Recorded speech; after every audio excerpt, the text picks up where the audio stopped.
दोस्तों, आज हम बात करेंगे सेंसेक्स और निफ्टी के बारे में। आप अक्सर यह बात सुनते या पढ़ते होंगे कि सेंसेक्स और निफ्टी नीचे या ऊपर जाकर बंद हुआ। तो चलिए आज हम आपको आसान भाषा में बताने की कोशिश करेंगे सेंसेक्स और निफ्टी क्या होता है और इसका बढ़ने या घटने का शेयर मार्केट पर क्या असर होता है।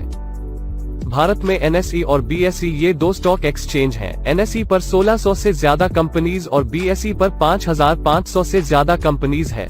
तो स्टॉक मार्केट का हाल जानने के लिए इन सारे स्टॉक्स पर नजर रखना मुमकिन नहीं है, इसलिए सेंसेक्स और निफ्टी इंडेक्स बनाए गए हैं। सेंसेक्स एंड निफ्टी में लगभग सारे अलग अलग सेक्टर्स की वेल एस्टैब्लिश्ड और अच्छे ट्रैक रिकॉर्ड वाली कंपनी शामिल होती है। सेंसेक्स बॉम्बे स्टॉक एक्सचेंज का इंडेक्स है। सेंसेक्स शब्द सेंसिटिव और इंडेक्स इन दो वर्ड्स को मिलाकर बना है। सेंसेक्स की स्थिति को देखकर बीएसई की गणना की जा सकती है और सेंसेक्स की मूवमेंट सेंसेक्स में शामिल 30 स्टॉक्स के परफॉर्मेंस पर डिपेंड होती है। अगर इन 30 कंपनियों के शेयर में गिरावट आती है तो यह माना जाता है कि बीएसई आज गिरकर बंद हुआ, और अगर इन 30 कंपनियों के शेयर में तेजी रहती है तो यह माना जाता है कि बीएसई आज तेजी के साथ बंद हुआ। अगर किसी कंपनी का शेयर लगातार खराब प्रदर्शन करता है तो उसे सेंसेक्स से बाहर कर दिया जाता है और उसकी जगह पर बीएसई की किसी और कंपनी के शेयर को जगह दे दी जाती है।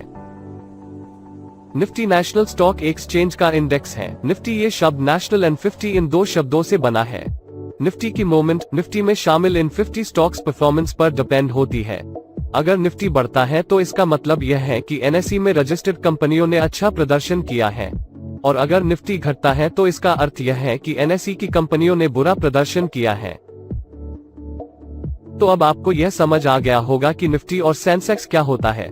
अब हम यह कह सकते हैं कि निफ्टी और सेंसेक्स की चाल देखकर शेयर बाजार की चाल का पता लगाया जा सकता है। That's it for now. See you in next one.